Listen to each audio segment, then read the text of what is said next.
Canada में एक beauty products बनाने वाली कंपनी के लिए अश्विन काम करता था। अश्विन अपने देश अपने घर लौटकर काफी खुश था। एयरपोर्ट पर उतरते ही अश्विन की नजरें अपने परिवार वालों को खोजने लगी। जल्दी ही उसे अपने माँ बाप, भाई भाभी, बड़ी बहन और खुद की 3 साल की बच्ची भी एयरपोर्ट पर खड़े नजर आई। लेकिन उसकी नजरें शोभा को खोज रही थी। वो सोचने लगा, ये शोभा मुझसे मिलने आई क्यों नहीं, और ऊपर से उसने हमारी छोटी सी बच्ची को भी यहाँ भेज दिया। अश्विन एयरपोर्ट पर सबसे हंसी खुशी मिला। फिर उसने शोभा के बारे में पूछा तो उसकी दीदी बोल पड़ी, भाई वो घर पर ही है, तुम्हारे लिए खाना तैयार कर रही है। वह तो आज ही तुम्हारे आने की खुशी में काम करने लगी है, वरना तो वो कोई काम करती ही कहाँ है। अश्विन ने अपनी बेटी को प्यार से उठा लिया, लेकिन उसकी बेटी उसे देखकर रोने लगी। लो मुझे दो बच्ची को, वह तुम्हें काफी दिनों बाद देख रही है ना, इसलिए पहचान नहीं पा रही होगी। कहते हुए दीदी ने बच्ची को अपने पास ले लिया। सभी टैक्सी में बैठकर अपने घर की तरफ रवाना हुए। अश्विन अपने परिवार से मिलकर खुश था, लेकिन ये बात कि शोभा उसे एयरपोर्ट पर मिलने नहीं आई उसे काफी परेशान कर रही थी। वो सोचने लगा, क्या खाना बनाना इतना ज्यादा जरूरी था, मुझसे मिलने से भी जरा, और वो भी तब जब मैं 4 साल बाद वापस आया हूँ।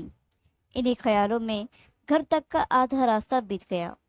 अब उसकी बच्ची उसे देखकर रो नहीं रही थी, इसलिए अश्विन उसके साथ खेलने लगा। बाकी का आधा रास्ता भी खत्म हुआ और वो सब घर पहुंच गए। गाड़ी की आवाज सुनकर शोभा बालकनी में आकर खड़ी हो गई और अश्विन की तरफ देखने लगी।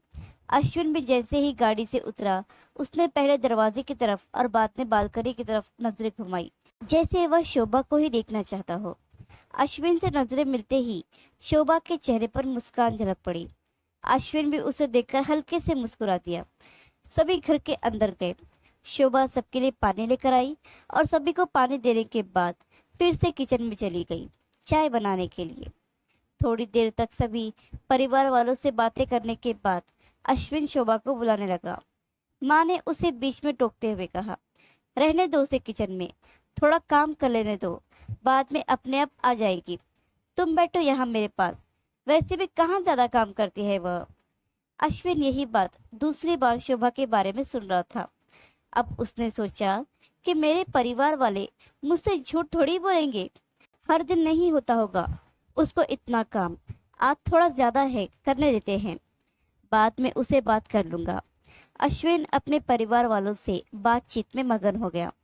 एक के बाद एक रिश्तेदार और पड़ोसी अश्विन को मिलने आते रहे और शोभा को किचन से बाहर निकलने का समय ही नहीं मिला।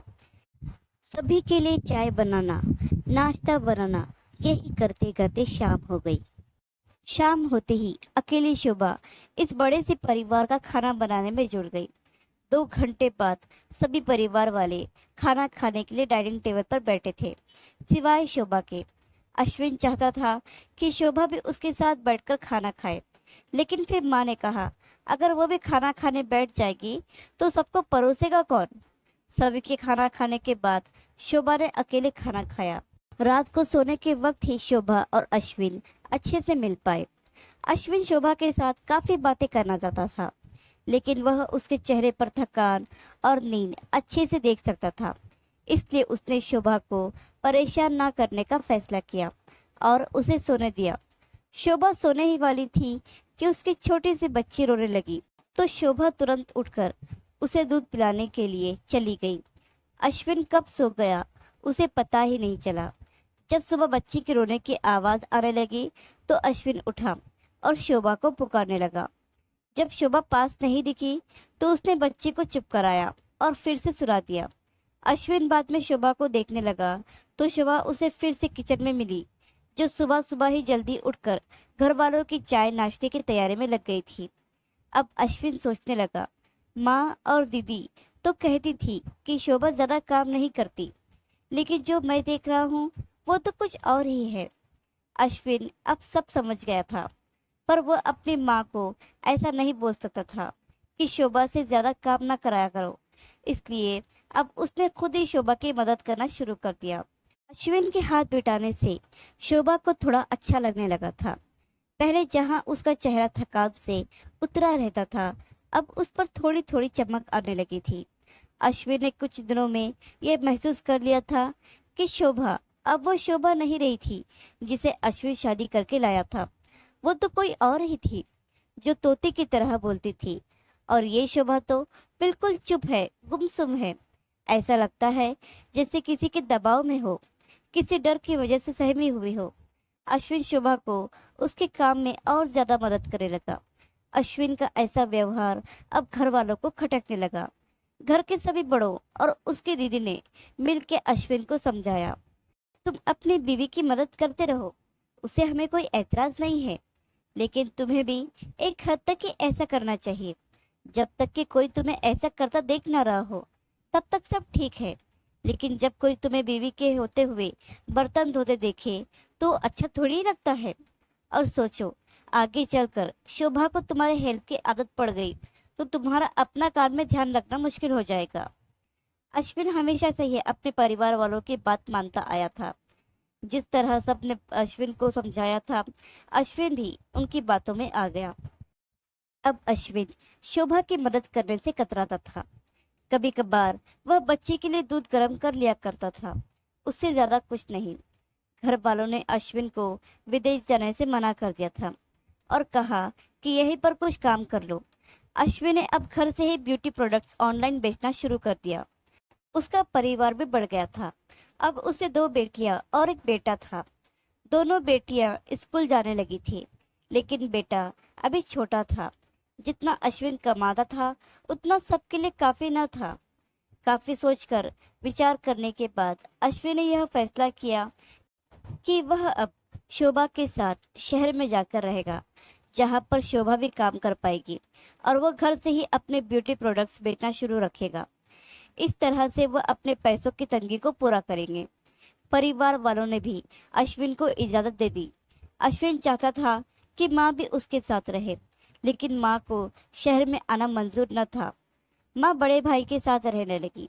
शहर में अब शोभा नौकरी करती थी और अश्विन घर से ही ऑनलाइन अपने प्रोडक्ट बेचा।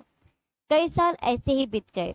शोभा घर का काम और बाद में बाहर का काम करके पहले से भी ज्यादा थकी थकी रहने लगी। परिवार वालों को अश्विन के दिमाग में डाली बातें अभी भी उस पर असर करती थी। वो यहाँ पर भी शोभा का हाथ न बिटाता था।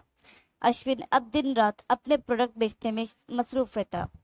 कभी कभी शोभा उसे कहती कि मुझे अच्छा महसूस नहीं हो रहा है, मुझे डॉक्टर के पास ले चलो।